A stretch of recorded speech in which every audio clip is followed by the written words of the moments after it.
चलिए बच्चों, हम स्टार्ट करेंगे आज अपना पेपर अकाउंट्स का। और सबसे पहले हम बिल्कुल, क्योंकि बेसिक से हमें स्टार्ट करना है, जीरो से हम पढ़ना चाहते हैं, तो स्टार्ट करेंगे with the meaning and scope of the accounting के साथ। और जैसा कि मैंने आपको पीछे बताया था कि जो भी पेपर है हर जगह से एग्जाम में कवरेज है।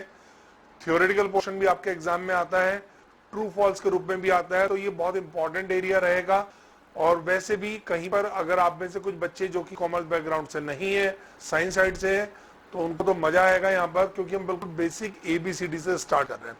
कुछ बच्चों ने 11th में भी पढ़ा होगा, लेकिन कोई ऐसी बात नहीं है, आप अपनी अंडरस्टैंडिंग क्लियर कर लीजिए साथ में। तो ये देखिए बच्चों, आपकी स्क्रीन पर यहाँ पर आ रहा है क्या लिखा हुआ, meaning and scope of accounting. तो सबसे पहले आता है कि जो अकाउंटिंग है हमारी, उसका मतलब क्या है। तो मतलब के लिए बच्चों एक डेफिनेशन यहां पर रखी हुई है। इस डेफिनेशन को अगर आप चेक करेंगे, एज पर AICPA। अब AICPA क्या है, लिखा हुआ ब्रैकेट में American institute of certified public accountant. बच्चों जैसे इंडिया में होता है चार्टर्ड अकाउंटेंट यानी CA, इसी तरह अमेरिका में भी इंस्टीट्यूट है और वहां पर कॉल किया जाता है CPA। तो जो काम इंडिया में चार्टर्ड अकाउंटेंट करते हैं, अकाउंटिंग को सर्टिफाइड करने का, ऑडिटिंग करने का, कंसल्टेंसी देने का, वही काम अमेरिका में किया जाता है और वहां पर उनको नाम दिया गया है सर्टिफाइड पब्लिक अकाउंटेंट। इसको CPA भी कहा जाता है। हमारे ICAI का और इसी तरह AICPA का आपस में टाई अप भी है। अगर आप में से कोई बच्चा CA बनने के बाद अमेरिकन CPA कोर्स करना चाहता है तो कर भी सकते हैं, और उसके लिए आपके कुछ पेपर एग्जाम भी हो जाते हैं। खैर ये थोड़ा सा हाई लेवल की बात है। फिलहाल AICPA ने एक डेफिनेशन दी जो वर्ल्ड वाइड चलती है, वो डेफिनेशन पढ़ लेते हैं बच्चों, और वही आपका अकाउंटिंग का मीनिंग बनेगा। देखो क्या लिखा है बच्चों यहाँ पर, as per AICPA accounting is art. तो मैं कुछ वर्ड यहाँ पर आपको पोज करके बता रहा हूं, समझा रहा हूं, मार्किंग दे रहा हूं। ये कीवर्ड है, इनको हम आगे अभी डिटेल भी करेंगे, क्वेश्चन में एग्जाम में पूछा जा भी सकता है। तो accounting is the art of recording, classifying, summarising. और समराइजिंग किस चीज को करनी है, ये तीनों चीजें किसकी को करनी है, transactions and event of financial characters and thereafter interpreting the result thereof. तो चलो इसमें कुछ हमने चीजों को मार्क किया। कौन से वर्ड थे, art, recording, classifying, summarising, financial transaction event of the financial character, then interpreting the result thereof. क्या है मतलब, स्टार्टिंग से चलते हैं बच्चों। अकाउंटिंग एक आर्ट है, आर्ट मीन्स कला है। ये एक ऐसी चीज नहीं है कि जो आप और हमें अपने आप ही जन्म से अपने आप ही एक क्रिएट हो जाए। इसको आपको सीखना पड़ेगा, इसके लिए आपको स्पेशल स्किल डेवलप करनी पड़ती है। देखिए नॉर्मली एक ह्यूमन बीइंग पर्सन क्या करेगा, अगर एक नॉर्मल व्यक्ति की बात करें और मैं किसी को बोलता हूँ एक चेयर को आप यहाँ से उठा के इधर रख दीजिए, तो कोई भी एक जो एक तरीके से जो शारीरिक रूप से पूरा ठीक व्यक्ति है, ठीक है, विकलांग की बात छोड़ दीजिए, कोई अगर हैंडीकैप है तो उसकी बात छोड़ दीजिए, अगर कोई एक स्वस्थ व्यक्ति है तो उसमें कोई उसको कुछ ऐसा देखने की जरूरत नहीं है। नॉर्मल बिहेवियर से उसने देखा होगा और वो इतना काम एक कॉमन सेंस से कर सकता है कि चेयर एक जगह से उठा के दूसरी जगह रख दे। लेकिन अकाउंटिंग ऐसी नहीं है। अकाउंटिंग एक स्पेशल तरीके की आर्ट है। इसको आपको अपने अंदर अडॉप्ट करने के लिए इसके रूल्स रेगुलेशंस को, इसके प्रोसीजर को फॉलो करना ही पड़ेगा, अदरवाइज आपको ये समझ में आने वाली बात नहीं है। तो अकाउंटिंग क्या है, एक कला है, एक आर्ट है। क्या सीखेंगे हम इस आर्ट में, आगे चलते हैं। रिकॉर्ड करना, क्लासिफाइंग करना, समराइज करना, तीनों भी आपको समझाऊंगा, लेकिन उससे आगे चलता हूं। किस चीज को रिकॉर्ड करना है सर, क्लासिफिकेशन किसका होगा, समराइजिंग क्या होगा। देखिए रिकॉर्डिंग का मतलब होता है उसको एक अकाउंटिंग भाषा में लिखना, जिसको हम यहाँ पर जर्नल एंट्री या एंट्रीज बोलते हैं। तो रिकॉर्ड का मतलब है जो भी ट्रांजेक्शन्स हो रही है। देखिए अकाउंटिंग जो है वो एक लैंग्वेज ऑफ द बिजनेस है। जितना भी व्यापार किया जाता है, कोई भी व्यापारी जो व्यापार कर रहा है, चाहे वो प्रोप्राइटरशिप में हो यानी कि अकेला मालिक हो, दो जनों के साथ या उससे ज्यादा लोगों के साथ मिलकर व्यापार करे यानी पार्टनरशिप फर्म, या फिर गवर्नमेंट ने जो आर्टिफिशियल पर्सन या different type of trust, cooperative society या बॉडी कॉर्पोरेट जिसको हम कंपनी बोलते हैं, देखिए किसी भी फॉर्मेट में आप अगर बिजनेस करते हैं तो आपको अकाउंटिंग की रिक्वायरमेंट बन जाती है। तो अकाउंटिंग क्या करती है, जो भी आप अपने बिजनेस में ट्रांजैक्शन करते हैं, जितना यानी कि आप लेन देन करते हैं, ट्रांजैक्शन का मतलब है लेन देन, जितनी भी आपके बिजनेस में पूरे दिन में ट्रांजैक्शन होती है, हर रोज जो आप ट्रांजैक्शन करते हैं, हम उसको रिकॉर्ड करने की बात कर रहे हैं। ट्रांजैक्शन जैसे जैसे कोई अगर शॉपकीपर है तो वो गुड्स खरीदता है अपने पीछे सप्लायर से, फैक्ट्री से, और अपने रिटेल कस्टमर को हो सकता है वो बेचे, तो उसके लिए जो सेल परचेज है वो भी एक ट्रांजैक्शन है। उसने इलेक्ट्रिसिटी को कनेक्शन लिया है, अपने यहाँ पर स्टाफ एम्प्लॉय रखा हुआ है, उनकी वो सर्विसेज ले रहा है, ये भी उनके बीच में आपस में एक ट्रांजैक्शन है। तो ट्रांजैक्शन जो होती है वो नंबर से होती है, एक से अधिक होती है, बार बार होती है, डेली बेसिस पे होती है, रिपीटेशन नेचर की हो सकती है। तो ये सब जितनी भी व्यापार के दौरान जो ट्रांजैक्शन की जा रही है, हम उन सबको रिकॉर्ड करने की बात करते हैं अकाउंट्स के अंदर। रिकॉर्ड का पैटर्न क्या होगा, अकाउंटिंग प्रोसेस क्या होता है, तो जैसा मैंने आपसे कहा कि यहाँ पर हम जो ट्रांजैक्शन है उसको रिकॉर्ड करते हैं बाय वे ऑफ एंट्री से जर्नल एंट्री। क्लासिफाइंग का मतलब होता है पूरे पीरियड में आपने जितनी बार उसको रिकॉर्ड किया है, अगर आपने मान लीजिए कोई ट्रांजैक्शन रिकॉर्ड कर ली, आपने कोई खर्चा किया और उसमें एक से ज्यादा हेड में आपने खर्चा किया है, आपने कुछ गुड्स परचेज किया है, कुछ ट्रांसपोर्टेशन का खर्चा आपने किया है, कुछ स्टाफ की आपने सैलरी दी है, और वो डिफरेंट वक्त पे हमने दी है, तो उन सबको हमें by way of different ledger open करने पड़ते हैं, यानी हर किसी का एक अलग खाता खोलना पड़ता है। जैसे हम यहाँ पर परचेज एक अकाउंट खोलेंगे, एक कन्वेंस का अकाउंट खोलेंगे, एक कैरेज इनवर्ड आउटवर्ड का अकाउंट खोल सकते हैं, स्टाफ सैलरी का अकाउंट खोलेंगे, प्रिंटिंग स्टेशनरी का अकाउंट खोलेंगे, कोई आपने फर्नीचर परचेज किया है, कोई एसेट्स आपकी है तो बच्चों आप उसका भी अकाउंट ओपन करते हैं। तो इन सबको हम बोलते हैं, उन ट्रांजैक्शंस को जो भी पूरे पीरियड में आपने रिकॉर्ड किया, जितनी बार भी मान लीजिए आपने स्टाफ की सैलरी दी है, तो उस सैलरी को आपको एक डिफरेंट अकाउंट में ले जाके क्लासिफाई करना पड़ता है, जिसको हम लेजर पोस्टिंग भी कहते हैं। तो रिकॉर्डिंग, क्लासिफाइंग, और उसके बाद आता है समराइजिंग। समराइजिंग के अंदर क्या आता है, जो आपने क्लासिफिकेशन कर लिया उसके अकाउंट्स के बैलेंसेस को हम एक शीट पे लिख लेते हैं, जिसको बोलते हैं ट्रायल बैलेंस। और ट्रायल बैलेंस की मदद से हम बना पाते हैं रिपोर्ट।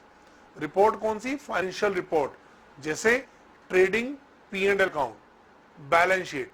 तो समराइजिंग का मतलब होता है by summary of all transaction. तो आपने मान लीजिए डिफरेंट टाइम पर डिफरेंट स्टाफ को पूरे साल में अलग अलग वक्त में करते हुए इन ईयर आपने 10 लाख रुपीज सैलरी दी, तो 10 लाख रुपीज जो हमारे पास कंसोलिडेटेड है उसको हम अपने खर्चे में दिखाएंगे, अपने P&L में दिखाएंगे। इसको हम बोलते हैं समराइजिंग करना, यानी ट्रेडिंग P&L बैलेंस शीट बनाना। तो आई होप आपको मेरी बात यहां तक समझ में आ रही है। अकाउंटिंग क्या है, दोबारा से यहां तक की बात कर ले।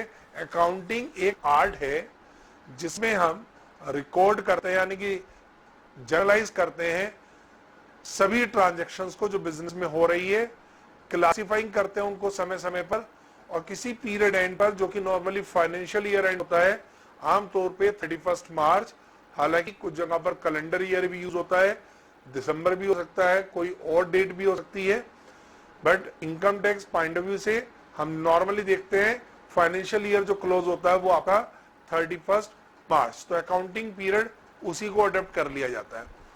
तो उस समय हमें बनाना पड़ता है, समराइज करना पड़ता है उस साल की सारी ट्रांजैक्शंस को बाय वे ऑफ, जिससे कि हमें उसमें रिजल्ट मिल सके। कैसा रिजल्ट चाहिए सर, क्या होने जा रहा है इस अकाउंट से? देखिए, एक बिजनेसमैन के साथ और एक शॉपकीपर के साथ एक सर्विस क्लास के साथ एक बड़ी प्रॉब्लम है, बड़ा डिफरेंस है। देखो, व्यापार में बिजनेस कमाने, पैसा कमाने के लिए आदमी दो ही काम करता है, या तो नौकरी करेगा या अपना खुद का काम करेगा, यानी बिजनेस करेगा, मिलके करेगा किसी के साथ। तो एक सैलरी क्लास पर्सन की तो इनकम आइडेंटिफाई करना आसान है, जो भी उसको मंथ एंड पे पेमेंट मिलती है, या उसके लिए उसको कोई इनकम प्रूफ मिलता होगा, सर्टिफिकेट मिलता होगा। लेकिन एक बिजनेसमैन की दिक्कत क्या है कि वो कोई चीज 10 रुपए की खरीदता है, 12 में बेचता है। शॉप पे उसने स्टाफ रखा हुआ है, बाहर गार्ड रखा हुआ है, दुकान किराए पे ली हुई है या अपनी खरीदी हुई है, तो उस पे कोई बैंक से लोन लिया हुआ है, उसका फाइनेंशियल खर्चा है, तो उसके यहाँ पर बहुत सारी ट्रांजेक्शन होती है। तो ये पता लगाने के लिए कि आखिर उसने रेस्पेक्टिव ईयर में कितना कमाया, क्या उसका नेट रिजल्ट रहा, और किसी पर्टिकुलर डेट पर उसकी पोजीशन क्या है, उसके बिजनेस की पोजीशन क्या है, बिजनेस में टोटल एसेट्स कितनी है, टोटल लायबिलिटीज कितनी है, इन सबको पता करने के लिए हमें अकाउंट्स की जरूरत पड़ती है। ये अकाउंट्स का ऑब्जेक्ट भी है, तो मीनिंग में ऑब्जेक्ट छुपा होता है, तो वो चीज हम बात कर रहे हैं। तो अभी तक मैंने आपको बताया accounting is art of recording, classifying and summarising of transaction, transaction वाला लेन देन, लेकिन इसमें एक वर्ड आता है बच्चों इवेंट भी लिखा हुआ है। अब क्या डिफरेंस है सर ट्रांजेक्शन और इवेंट में? डिफरेंस है, डिफरेंस ये है, ट्रांजेक्शन आमतौर पे जो बिजनेसमैन ट्रांजेक्शन करता है, व्यवहारिक लेन देन करता है, वो बहुत सोच समझ के करता है, अपनी मर्जी से करता है, वॉलंटरी करता है। हालांकि आउटकम प्रॉफिट लॉस कुछ भी हो सकता है। उसने सोचा ये प्रोडक्ट खरीद लेता हूं, अच्छे रेट पर डिमांड आएगी तो मैं इसको बेच पाऊंगा, हो सकता है डिमांड नहीं आई उतनी, या दिवाली के लिए उसने काफी स्टॉक रख लिया, उतनी सेल नहीं हो पाई, वो एक अलग विषय है कि उसको लॉस हो रहा है या प्रॉफिट हो रहा है, लेकिन ट्रांजेक्शन वो करता है सोच समझ के। इवेंट होते हैं जो अपने आप घट जाते हैं, अकर हो जाते हैं, जिसपे शायद उसका कंट्रोल भी नहीं है। मैं इसका एक एग्जांपल आपको देता हूं। मान लीजिए कि आपने आपके बिजनेस में कुछ चोरी हो गई है ना, थेफ्ट हो गया। अब आप तो नहीं चाहते कि आपके यहाँ पर कोई चोरी हो, या आपके एरिया में कहीं भूकंप आ गया, अर्थक्वेक आ गया, आपका जो गुड्स रखा हुआ था वो डैमेज हो गया, एक्सीडेंटली डैमेज हो गया, ट्रेवलिंग मोड में था वहां पर वो डैमेज हो गया। अब ये आप जानबूझ के थोड़ी ना करते हैं, तो ये ट्रांजैक्शन नहीं है, इवेंट है। लेकिन आपकी एक वैल्यूएबल गुड्स खत्म हो गया है, आपकी कोई फर्नीचर खराब हो गया है, आपका उस अर्थक्वेक की वजह से बिल्डिंग डिस्ट्रॉय हो गई है, तो ये आपका ऐसा इवेंट है जिसको आपको रिकॉर्ड करना पड़ेगा। तो इसलिए आप देख पाते हैं कि जो लॉस ऑफ स्टॉक है, लॉस ऑफ थेफ्ट है, या इंश्योरेंस की बात आती है, ये सब इवेंट के रिजल्ट है। तो ये हमारे कंट्रोल से बाहर है, हमने अपनी मर्जी से नहीं करे, पर फिर भी क्योंकि ये ट्रांजैक्शन बिजनेस से रिलेटेड, ये इवेंट भी बिजनेस से रिलेटेड है, तो हमें इसको भी रिकॉर्ड करना पड़ेगा। दोनों में एक चीज आगे अगर आप चेक करेंगे तो वो लिखा है बच्चों financial character. Sir financial character का मतलब बच्चों हम सिर्फ वही ट्रांजैक्शन रिकॉर्ड कर पाएंगे, हम सिर्फ वही घटनाओं को रिकॉर्ड कर पाएंगे जिनमें फाइनेंशियल यानी मॉनेटरी मनी का इन्वॉल्वमेंट हो, यानी जिनमें पैसे का इंपैक्ट आता हो या आएगा, वही हमें रिकॉर्ड करना है। लेट से मैंने किसी को अपने यहाँ पर जॉब पे हायर किया, मुझे अपने ऑफिस में, अपनी दुकान पे, अपने सहयोग के लिए किसी व्यक्ति की जरूरत है, तो मैंने क्या किया, किसी को बोला कि भाई आप मेरे यहाँ पर अगर ज्वाइनिंग करना चाहे, नौकरी करना चाहे तो कर लीजिए, मैं आपको 10,000 रुपए पर मंथ दूंगा। अब अगर वो पूरे मंथ मेरे यहाँ काम करता है तो मुझे उसके 10,000 रुपए देने हैं। तो यहाँ पर वो जो सर्विस है, जो वर्किंग है, वो इन टर्म्स ऑफ मॉनेटरी हम उसको वैल्यूड कर पा रहे हैं कि उसकी जो सर्विस है, उसका जो टाइम है, ड्यूटी टाइम है ऑफिस का, शॉप पे आने का 5 से 7 बजे तक या 10 से 8 बजे तक का, वो उसका टाइम वो हमें देगा, अपनी सेवाएं देगा और हम बदले में उसको पैसे देंगे। तो ये फाइनेंशियल नेचर की हो गई है। लेकिन मान लीजिए अगर कोई मेरे कोई फ्रेंड में है, या कोई अगर वॉलंटरी मेरे यहाँ पर से कोई काम सीखने के इरादे से मेरे पास आ गया, मुझसे कुछ भी नहीं चाहता, वो कहता जी मैं आपके फ्री में आपके यहाँ पर काम करने के लिए तैयार हूँ, मुझे कुछ अनुभव हो जाएगा, कुछ एक्सपीरियंस हो जाएगा, तो स्टिल मैं उसकी सेवाएं ले पा रहा हूँ।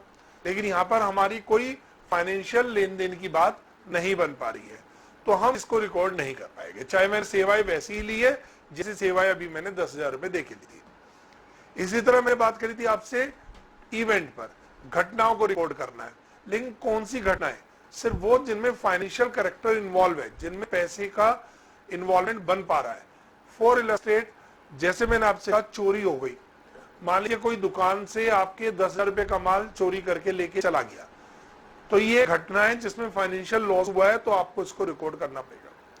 पर एक दूसरी तरफ चलते हैं, सपोज आप अगले दिन जब नॉर्मल तरीके से शॉप बढ़ा के लोग करके गए और अगले दिन वापस आए तो आपने शॉप का शटर उठा के देखा, तो या आप दुकान पे पहुंचे तो आपने देखा ताला टूटा हुआ है या ताला खुला हुआ है, आप अंदर गए तो काफी कुछ बिखरा हुआ है, सामान इधर उधर। लेकिन हो सकता है कि किसी ने चोरी करने की कोशिश की, पर इससे पहले वो चोरी करने में सफल हो पाता, वो कर पाता, वहां आसपास शोर मच गया और वो वहां से भाग गया। तो एक घटना तो हुई, एक चोरी की घटना तो हुई है, ये सीसीटीवी कैमरे में आ गई या कुछ भी आ गया, आपको इतना पता चला किसी ने ऐसा प्रयास किया, लेकिन क्योंकि आपका कोई नुकसान नहीं हुआ, आपकी फिलहाल अभी वैल्यू लॉस नहीं हुआ है, ठीक है, आप सिक्योरिटी मेजरमेंट टाइट करेगी, आप पुलिस में रिपोर्ट लिखवा सकते हैं, सारे काम कर सकते हैं, लेकिन यहाँ पर फाइनेंशियल लॉस नहीं हुआ है। और क्योंकि ये घटना है लेकिन फाइनेंशियल नेचर इसमें नहीं है, इसलिए हम इसको रिकॉर्ड नहीं कर पाएंगे, अकाउंटिंग भाषा में इसको रिकॉर्ड नहीं किया जा सकता। सेम एसेट्स पे आ जाते हैं। मान लीजिए आप फर्नीचर खरीदते हैं, मशीन खरीदते हैं, बिल्डिंग बनाते हैं इस पर्पज से कि उसका आपको बेनिफिट आगे तक आने वाले सालों में मिलेगा, तो ये वन ऑफ द एसेट्स, आप इसको रिकॉर्ड कीजिए और आपने इसके लिए जो पेमेंट खर्च करी है, जिस प्राइस पर आपने किया, आप उस पर रिकॉर्ड कीजिए। पर सपोज मेरा कोई वैल्यूएबल स्टाफ है, मेरा कोई ऐसा स्टाफ है जो कि मेरा बहुत ईमानदार स्टाफ है, तो मैं उसकी सेवाओं के लिए जो उसको कमिटेड हूं पेमेंट करने के, वो तो मैं बुक करूंगा, पर उसकी ईमानदारी को मैं अपनी बुक्स में एसेट्स की तरह नहीं दिखा सका, क्योंकि उसकी कोई वैल्यू नहीं लगाई जा सकती। और वो मेरे लिए, मैं उसको जो पेमेंट दे रहा हूं, उसकी सेवाओं की पेमेंट दे रहा हूं, ठीक है, उसकी ईमानदारी को मैं महसूस कर सकता हूं, मैं फील कर सकता हूं कि भाई मेरे लिए बहुत अच्छा स्टाफ है, मेरे पीछे से भी ईमानदारी से काम करता है, लेकिन स्टिल हम उसको अभी फिलहाल अपनी एसेट्स की तरह उसको शो नहीं कर सकते। आगे पढ़ेगी आप तो मनी मेजरमेंट करके कंसेप्ट आता है, उसकी वजह से आप इसे रिकॉर्ड नहीं कर सकते। एक बार फिर यहां तक की समरी को देखिए तो AICPA ने जो डिफाइन किया बच्चों, अकाउंट की डेफिनेशन क्या लिखी हुई है, accounting is the art of recording, classifying and summarising of the transaction and event of a financial character and interpreting the result thereof. अब इंटरप्रेटिंग क्या है, मान लीजिए घर में किसी ने खाना तैयार किया, आपकी मदर ने, सिस्टर ने, है ना, वाइफ ने, अभी क्या हुआ, घर में वो खाना तैयार हो गया लेकिन उसको खाने वाला नहीं है, तो बेकार ना, फिर ऐसी प्रिपरेशन का कोई फायदा नहीं है। तो हर एक चीज का एक यूजर होता है और वही उसके रिजल्ट को इंटरप्रेट करता है, भाई बिजनेस में प्रॉफिट हुआ है, लॉस हुआ है, कितनी क्वांटिटी का हुआ है, हमारी टोटल एसेट्स कितनी है, पर्टिकुलर डे पे लायबिलिटीज कितनी है, इस चीज को कोई ना कोई तो जानना चाहता है।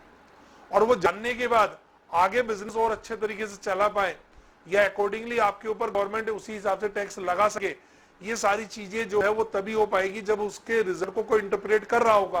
तो कहीं ना कहीं जो हमारे फाइनेंशियल रिजल्ट होते हैं, जिसको हम ट्रेडिंग, P&L से प्रॉफिट या लॉस, फाइनेंशियल पोजीशन से एसेट्स और लायबिलिटीज चेक करते हैं, इन सब चीजों के अकाउंट्स के यूजर होते हैं जो इनके रिजल्ट को इंटरप्रेट करते हैं एक सर्टेन इंटरवल टाइम के बाद।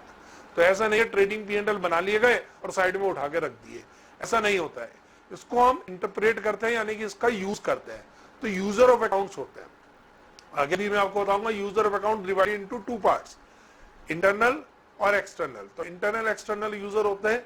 इंटरनल यूजर वो होते हैं जो बिजनेस चलाने में या बिजनेस में कहीं ना कहीं इन्वॉल्व है, जैसे खुद मैनेजमेंट या कंपनी के केस में शेयर होल्डर या इसी तरह एम्प्लॉय भी है, तो वो पार्टिसिपेट कर रहे हैं, उनकी एफर्ट्स डायरेक्टली इन्वॉल्व है, तो वो भी जानना चाहते हैं कि भाई जो हमने पूरे साल मेहनत की उसका रिजल्ट क्या है, या जानना चाह सकते हैं। और ओनर को तो चाहिए क्योंकि उसका तो पैसा लगा हुआ है। लेकिन कुछ हमारे एक्सटर्नल यूजर भी होते हैं, तो अभी आगे आपको वो डिटेल मिल जाएगी। फिलहाल डेफिनेशन आपको समझ में आ गई यहाँ तक। एज पर AICPA 12 पढ़िए, याद भी हो जानी चाहिए आपको definition. Accounting is the art of recording, classifying and summarising of transaction event in a nature of a financial character and interpreting the result thereof। तो बच्चों देखो, मैंने यहाँ पर इसी चीज को, प्रोसीजर ऑफ अकाउंटिंग को अगर आप देखिए तो इसको जनरेट करते हैं, पहले फाइनेंशियल इंफॉर्मेशन जनरेट होती है और यूजिंग ऑफ फाइनेंशियल इंफॉर्मेशन इसका दूसरा पार्ट है। जब वो इंफॉर्मेशन आ जाती है तो कोई तो उसको यूज करेगा। लेकिन इसमें अगर आप फर्दर सब देखिए, रिकॉर्डिंग इसका एक पार्ट है ना, अब देख पा रहे बच्चों, रिकॉर्डिंग एक पार्ट है, क्लासिफाइंग मैंने आपको समझा दिया, समराइजिंग हो गया, एनालाइजिंग और इंटरप्रेटिंग एक ही बात है। जो रिजल्ट आया उसको एनालाइज करना, जैसे डिफरेंट टाइप ऑफ रेशियोज में हम कर लेते हैं, जीपी रेट क्या है हमारा, नेट प्रॉफिट रेट क्या है, डेब्ट इक्विटी रेशियो क्या चल रहा है, ये सब चीजें आपको आगे धीरे धीरे मिलेगी। तो ये एनालाइज या इंटरप्रेट करने का, मापने का, कंपेयर करने का एक तरीका है। जैसे किसी का, अगर वो अपने ही पिछले बिजनेस के 2-3 सालों को एनालाइज करना चाहिए कि भाई 2010 में हमारा ये रिजल्ट था, 2012 में ये हो गया, तो वो उसका एक एनालाइज करने का एक पैटर्न होता है, इसको हम एनालाइजिंग इंटरप्रेटिंग कहते हैं। और फाइनली कम्युनिकेट करते हैं हम सारे रिजल्ट किसको, यूजर ऑफ अकाउंट्स को, जो कि एक्सटर्नल इंटर में डिवाइडेड है। तो इस डायग्राम चार्ट से आपको समझ में आ रहा है कि अकाउंटिंग प्रोसेस कैसे मूव करता है। जितना मैंने आपको समझाया बच्चों, देखो 2-2 लाइन सबके ऊपर लिखी हुई है। 4 नंबर में अगर ये क्वेश्चन आता है आपको, तो आपको ये सब चीजें लिखनी पड़ेगी। रिकॉर्ड में क्या लिखा है, it is a primary function. Primary क्या होता है, प्राइमरी का मतलब होता है एक तरीके से फर्स्ट स्टेप, ठीक है, सबसे पहला काम यही होता है, बिना इसके आगे अकाउंट्स की बात नहीं बनती। अकाउंट्स का पहला काम यही है, प्राइमरी फंक्शन है ये, सबसे पहला फंक्शन है किस चीज का, अकाउंटिंग का, और इसलिए सबसे पहले आया भी था लिस्ट में रिकॉर्डिंग का नाम।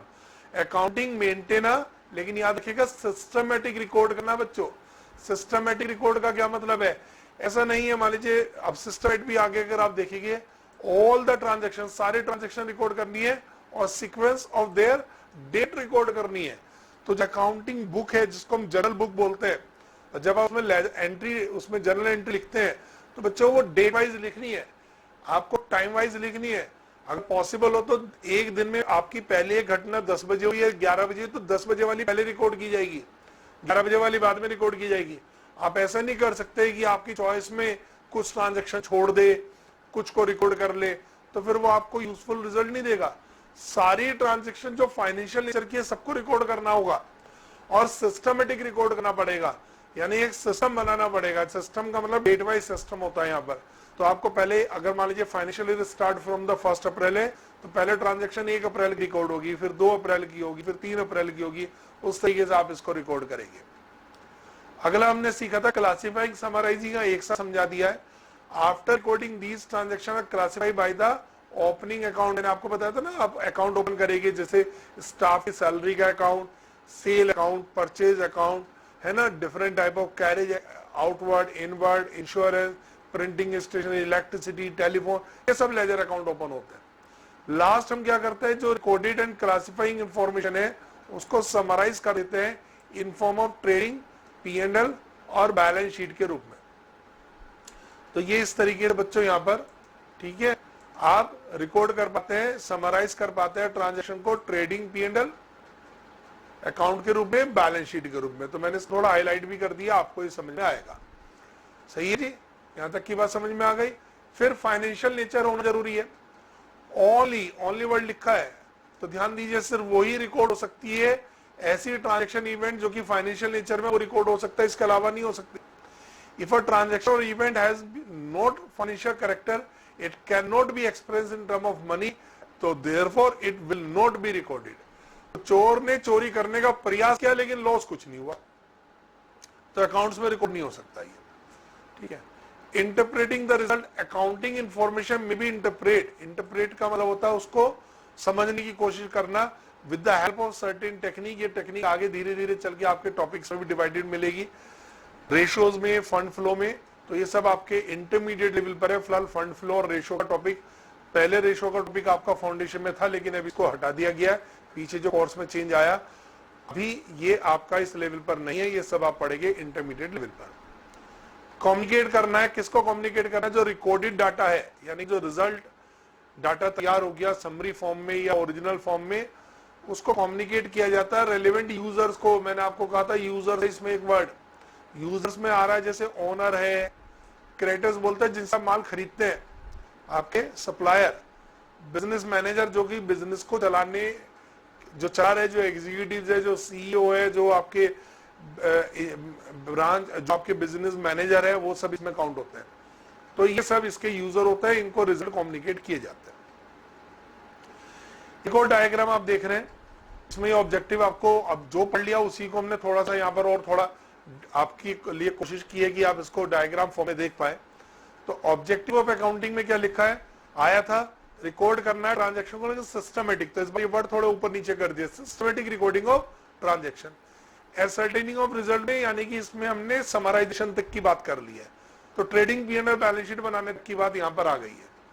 एसर्टेनमेंट ऑफ फाइनेंशियल पोजीशन, जानने का, पोजीशन का मतलब होता है किसी पर्टिकुलर समय पर हमारी क्या स्थिति है। जिसे हम किसी के लिए बोल देते हैं रिलेटिव के, यार एक टाइम पे उन पे बहुत पैसा हुआ करता था, आज नहीं है, तो किसी पे किसी समय पे था, आज नहीं है। तो फाइनेंशियल पोजीशन वक्त के साथ साथ, डेट के साथ साथ बदल सकती है। तो हर रोज एक जैसी फाइनेंशियल पोजीशन हो जरूरी नहीं है। तो बैलेंस शीट डेट पर हम यूजुअली ये फाइनेंशियल पोजीशन जानना चाहते हैं। कम्युनिकेट, जो यूजर है, communicating the information to the various user, जो फाइनेंशियल रिपोर्ट के रूप में हम वेरियस यूजर को दे पाते हैं, ये हमारा काम है। तो आप ग्रीन बॉक्स में जो देख रहे हैं वो वापस जो डेफिनेशन था उसी का पार्ट है, लेकिन इसको थोड़ा सा डिटेल कर दिया। जैसे अगर पहला पार्ट देखें, सिस्टमेटिक रिकॉर्डिंग में ट्रांजेक्शन में क्या आएगा, बुक कीपिंग आता है। मैं आगे डिटेल भी समझाऊंगा कोर्स में बुक कीपिंग क्या होती है।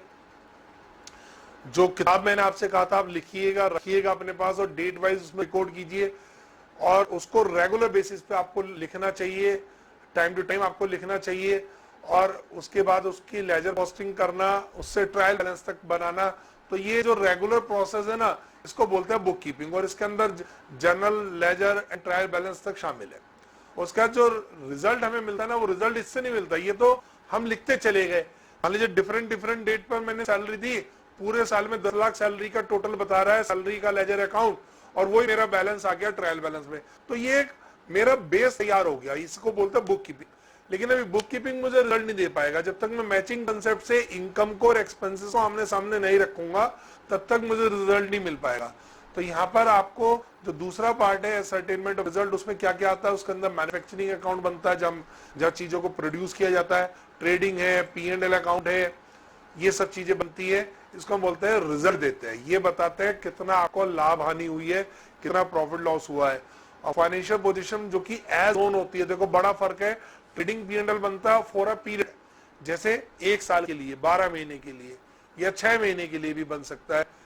बहुत सारी बड़ी कंपनियां 3-3 महीने के अपने रिजल्ट देती है, तो वो आप शॉर्ट पीरियड बना सकते हैं, लेकिन normally demanded for a 12 months period, accounting period 12 महीने का पीरियड चलता है।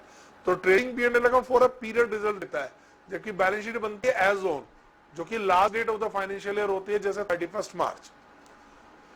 और इसके बाद जो रिजल्ट इंटरप्रेट किए जाते हैं वो वेरियस रिपोर्ट्स के द्वारा किए जाते हैं, जिसको हम बोलते हैं फाइनेंशियल रिपोर्ट। तो आई थिंक आपको ये चीज यहां तक समझ में आ गई। इसका हमने एक छोटा सा और डायग्राम दिया है जो एक प्रोसेस को डिनोट कर रहा है, भाई कहां से चले कहां तक पहुंचे।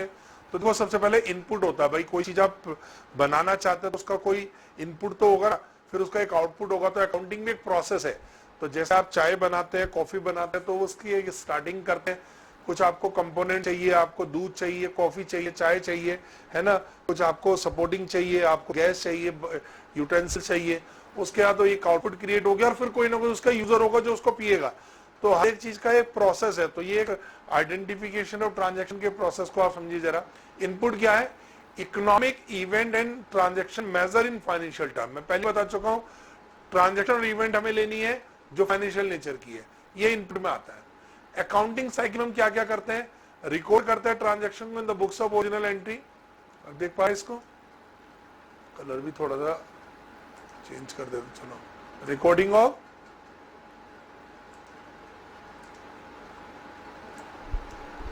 ये बच्चों, recording of transaction in the financial books, इस तरीके से ये वाला कलर देते हैं, चलो ठीक है। ये आ गया recording of transaction in the books of original entry, ledger posting आ गया, ट्रायल बैलेंस आ गया, और उसका फाइनल अकाउंट होगा। तो पूरा साइकिल में चलता है ये। इसके बाद आउटपुट आ गया, तो आप देख रहे हैं जो ऊपर ग्रीन बॉक्स में देख रहे हैं, 3 मैंने पोजीशन बताई। ये इनपुट है, ये वाला इनपुट है पहला बॉक्स। अकाउंटिंग प्रोसेस जो वर्किंग कर रहा है, जिसमें आपका फाइनल अकाउंट तक तैयार हो गए, और फिर इससे बन गया आपका आउटपुट। और आउटपुट किसको मिलता है, आउटपुट दिया जाता है यूजर्स को। अब यूजर्स, ये क्वेश्चन आ जाता है बच्चों एग्जाम में, यूजर कितने पार्ट में डिवाइडेड है, 2 पार्ट में, इंटरनल यूजर और एक्सटर्नल यूजर। पहला कौन सा, इंटरनल यूजर, दूसरे एक्सटर्नल यूजर। इंटरनल यूजर में आते हैं जो कंपनी को, बिजनेस को चला रहे हैं, जैसे मैनेजर, ये आपके ऑफिसर। एक्सटर्नल यूजर में कौन कौन आते हैं, आपके इन्वेस्टर, जिन्होंने पैसा लगाया हुआ है, जैसे शेयर होल्डर कंपनी के केस में। लैंडर्स बोलते हैं जिनसे आपने पैसा उधार लिया हुआ है, जैसे बैंक से लोन ले रखा है, वो भी जानना चाहते हैं ना। आप कहेंगे सर वो क्या जानना चाहता है, अरे भैया वो उसी को लोन देते हैं जो प्रॉफिट कमा रहे हैं, और वो वॉच करते हैं आपको कितना प्रॉफिट कमा रहा है, आप उनका ब्याज दे पाएंगे नहीं दे पाएंगे, और आगे अगर आपको लोन दोबारा चाहिए तो उस चीज को एनालाइज करके ही देते हैं। आपके सप्लायर से क्या लेने देना सर, उनसे तो माल खरीद लिया। भैया जैसे माल उधार बेचते इसी तरह उधार खरीदते भी है। कोई सप्लायर आपको उधार ज्यादा पीरियड का देने के लिए तैयार है, ज्यादा माल आपको देने के लिए तैयार है, वो तभी होगा जब आपकी गुडविल अच्छी होगी। अगर आप अच्छी तरह बिजनेस चला रहे हैं, प्रॉफिटेबल बिजनेस चला रहे हैं, तो सब आपके साथ जुड़ जाते हैं। तो सप्लायर भी चेक करते हैं।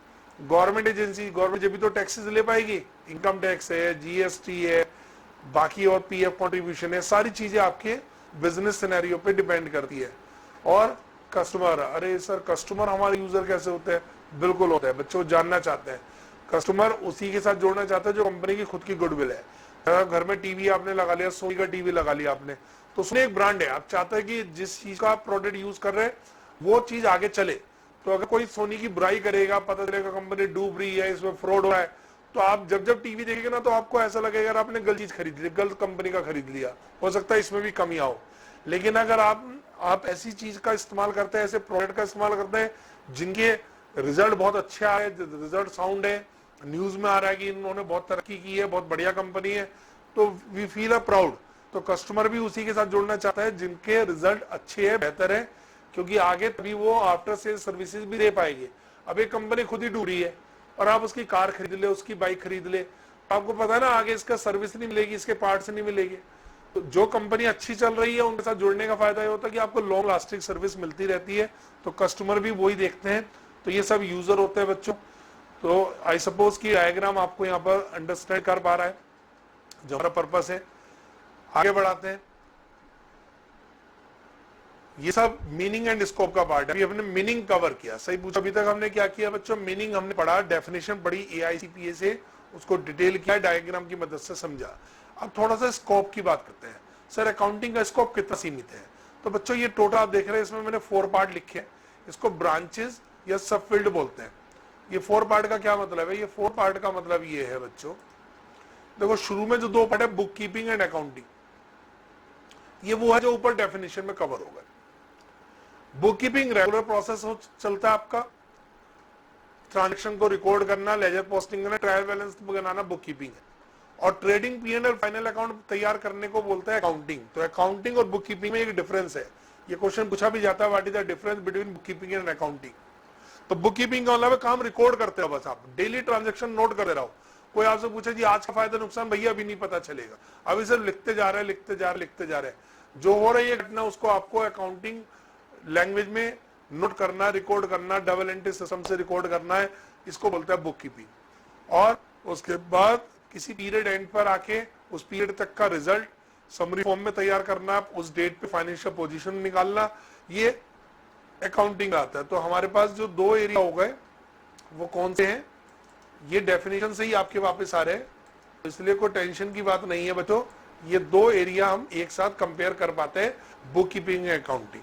इसके बाद अगर आप चेक करेंगे, वो डिटेल आप पढ़ोगे अगले इंटरमीडिएट लेवल पर फिलहाल यहाँ थ्योरेटिकली हम पढ़ सकते हैं। इसको इसलिए सब फील्ड बोलते हैं, management accounting and cost accounting. देखिए एक तो वो अकाउंटिंग होती है जो आपको एक्चुअल रिजल्ट देती है। भाई अगर कोई बुखार है, किसी को बीमार है, तो उसका ब्लड वैसी रिपोर्ट देगा, और ब्लड सैंपल से वही रिपोर्ट आएगी जो आज उसके ब्लड से पता चल पा रही है उसके शरीर में चीजें हो रही है।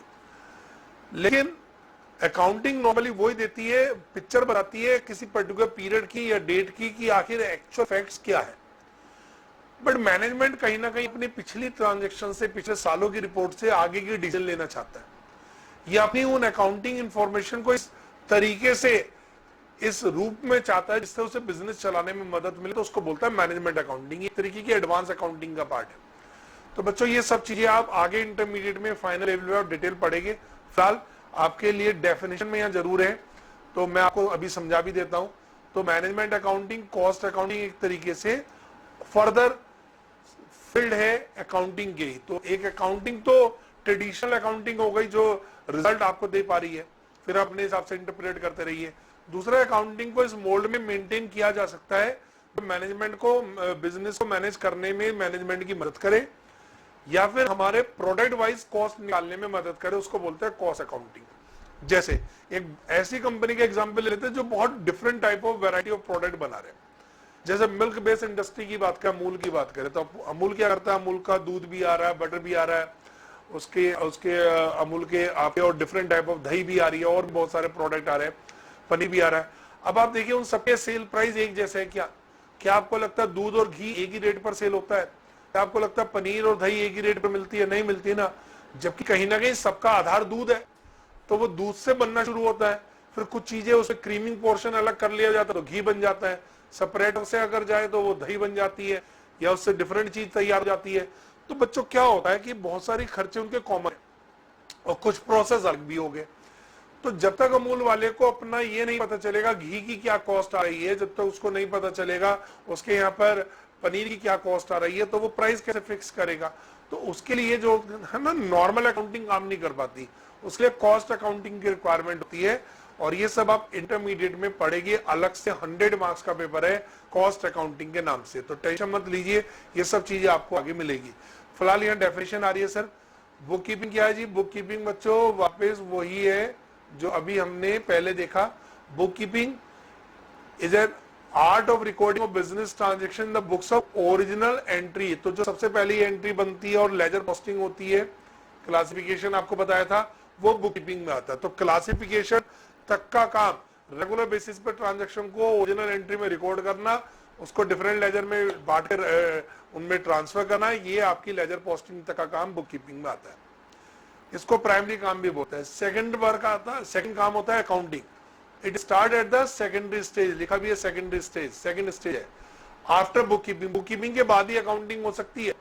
तो एक तरीके से अकाउंटिंग का बेस जो होता है वो बुक कीपिंग होती है।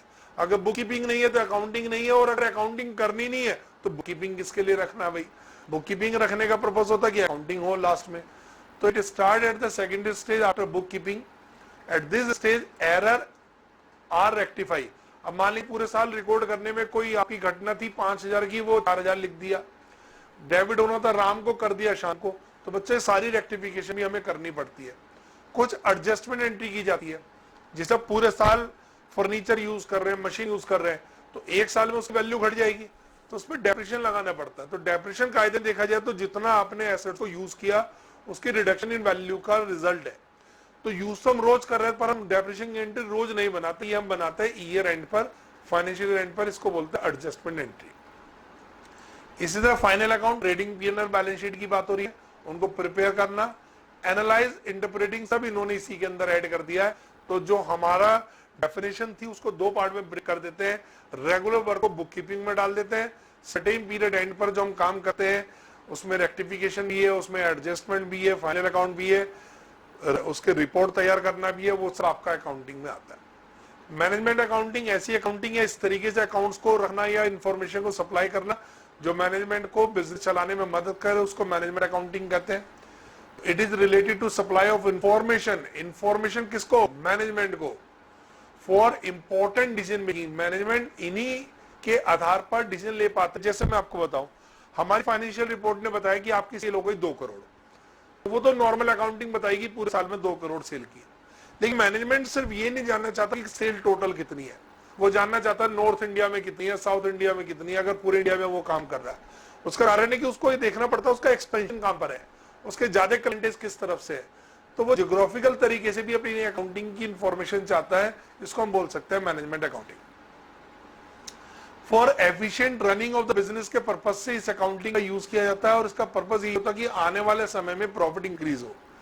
इसमें ratio, fund flow, cash flow, working capital management, ये सब चीजें सारे चैप्टर है, इंटरमीडिएट लेवल पर आप पढ़ोगे।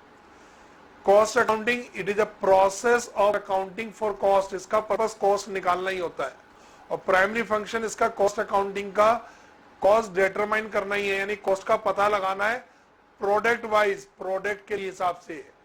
तो मैंने आपको बता दिया सारे खर्चे तो बता दिया अकाउंट्स, लेकिन पनीर पे कितना हुआ, घी पे कितना हुआ, अलग अलग उसका हिसाब किताब रखना, ये प्रोडक्ट वाइज कॉस्ट निकालना कॉस्ट अकाउंटिंग का काम है। और इससे भी मैनेजमेंट को कॉस्ट को कंट्रोल करने में, यानी कहीं अगर खर्चा किसी जगह ज्यादा है तो उसे मैनेज करने में मदद मिलती है, इसको हम बोलते हैं कॉस्ट अकाउंटिंग। तो ये दो हमारे एडवांस फील्ड है, इंटरमीडिएट में मिलेंगे। 2 आपके बेसिक फील्ड थे, बुक कीपिंग एंड अकाउंटिंग। बच्चों एक छोटी सी मैंने टेबल भी दी हुई है आपको यहाँ पर, अब देख पा रहे हैं, बहुत बढ़िया तरीके क्वेश्चन यहाँ पर पूछा जा सकता है ये कि what is the difference between book keeping and accounting. तो देखो आराम से पढ़ेंगे, 5 डिफरेंस हमने 5-6 डिफरेंस हमने यहाँ पर कवर किए हुए। देखो पहला डिफरेंस क्या है, it is a process concern with, इसका काम होता है रिकॉर्ड करने का ट्रांजेक्शन को, जबकि अकाउंटिंग का काम क्या है, इसका काम है समराइज करने का। तो एक में रिकॉर्डिंग होती है, एक में समराइजिंग होती है। बुक कीपिंग क्या, वो एक बेस बनाता है जिससे अकाउंटिंग आगे बन पाए। अगर बुक कीपिंग नहीं है तो अकाउंटिंग नहीं हो सकती। और ये क्या करता है, ये कंसिडर करता है कि लैंग्वेज ऑफ बिजनेस के रूप में, यानी कि अकाउंटिंग जो है भाई आपने पूरे साल जो किया उसको, उसका रिजल्ट जब तक नहीं पता चलेगा, उसको एक यूजफुल इंफॉर्मेशन में जब तक कन्वर्ट नहीं करेंगे, तो लैंग्वेज का काम करती है accounting. Financial statement do not form part of this process, इसमें फाइनेंशियल स्टेटमेंट नहीं आते हैं तो नो लिख सकते हैं। तो फाइनेंशियल स्टेटमेंट जो होता है वो बुक कीपिंग का पार्ट नहीं है, जबकि financial statement are prepare in this process on the basis of book keeping. यहाँ पर आंसर आएगा आपका यस, ये आपका बुक कीपिंग यहाँ पर हो पा रही है, ठीक है जी। उसके बाद मैनेजमेंट कोई डिसीजन ले सकता है बुक कीपिंग के हिसाब से? Answer is no. भैया मैनेजमेंट कोई डिसीजन नहीं ले पाएगा, मैनेजमेंट डिसीजन पॉसिबल नहीं होता है on the basis of simple book keeping, क्योंकि अभी रिजल्ट ही नहीं पता चल पा रहा है।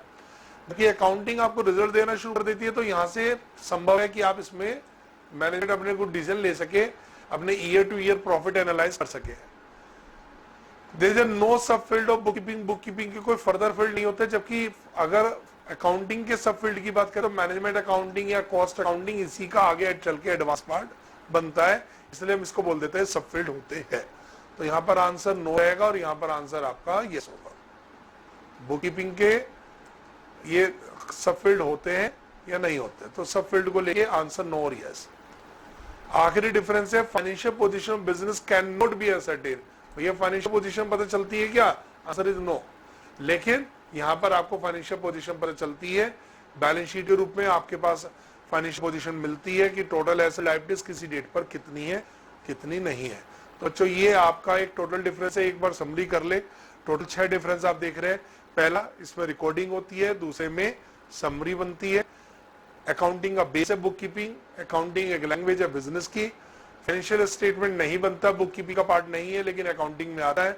मैनेजमेंट डिसीजन नहीं लिया जा सकता बुक कीपिंग पर, लेकिन मैनेजमेंट में लिया जा सकता है। सब फील्ड नहीं होता बुक कीपिंग का, लेकिन फाइनेंशियल ट्रांजैक्शन अकाउंटिंग का होता है। फाइनेंशियल पोजीशन बुक कीपिंग से नहीं पता चल पाती है, उसके लिए अकाउंटिंग करनी पड़ती है, तब हमें फाइनेंशियल पोजीशन मिलती है। एक मैंने सर्कल डायग्राम अगर आप देखेंगे तो वो भी बनाया है। सबसे पहले आप देख रहे हैं सबसे अंदर बॉक्स है बुक कीपिंग, बुक कीपिंग से बड़ा नाम आता है अकाउंटिंग, जो हम उसके रिजल्ट देख रहे हैं। और अकाउंटेंसी जो एक कंप्लीट वर्ड है जिसमें ये सब चीजें शामिल है, उसको हम कंप्लीट बोलते हैं अकाउंटेंसी। तो आई होप कि आपको आज यहाँ तक इतना समझ में आ गया होगा। तो आज जो हमने पढ़ा एक बार उसको दोबारा देख लेते हैं जल्दी से। क्या क्या पढ़ा बच्चों आज हमने स्टार्ट किया, आज हमने एक छोटा सा पोर्शन कंप्लीट किया है। ये 2 नंबर 4 नंबर में आपको क्वेश्चन यहाँ से मिलेगा। Meaning and scope of accounting, definition AICPA के हिसाब से, उसको हमने फिर डिटेल किया। Recording, classifying, financial, interpreting, communicating group में। ऑब्जेक्टिव का डायग्राम मैंने आपको दिखाया, इनपुट से आउटपुट तक का सफर मैंने आपको तय किया, और साथ में कुछ सब फील्ड हमने डिस्कस किए और एक डिफरेंस किया बुक कीपिंग और अकाउंटिंग के साथ। तो उम्मीद करेंगे आपको ये क्लास अच्छी लगी होगी। आगे भी हम इसी तरह अपनी अगली क्लासेस में अगले टॉपिक के साथ बढ़ेंगे। तो अभी शुरू में कुछ छोटे छोटे हम जो बेसिक टॉपिक है वो डिस्कस कर रहे हैं, उसके बाद जो हमारे न्यूमेरिकल पोर्शन है वो स्टार्ट हो जाएंगे। सभी आपको बहुत ईमानदारी से एक एक क्वेश्चन यहाँ पर करवाया जाएगा, कोई टेंशन लेने की जरूरत नहीं है बच्चों। बढ़िया तरीके से पढ़ाई करते रहिए, रिवाइज कीजिए। चलिए आज की क्लास यहीं रखते हैं। Okay bye.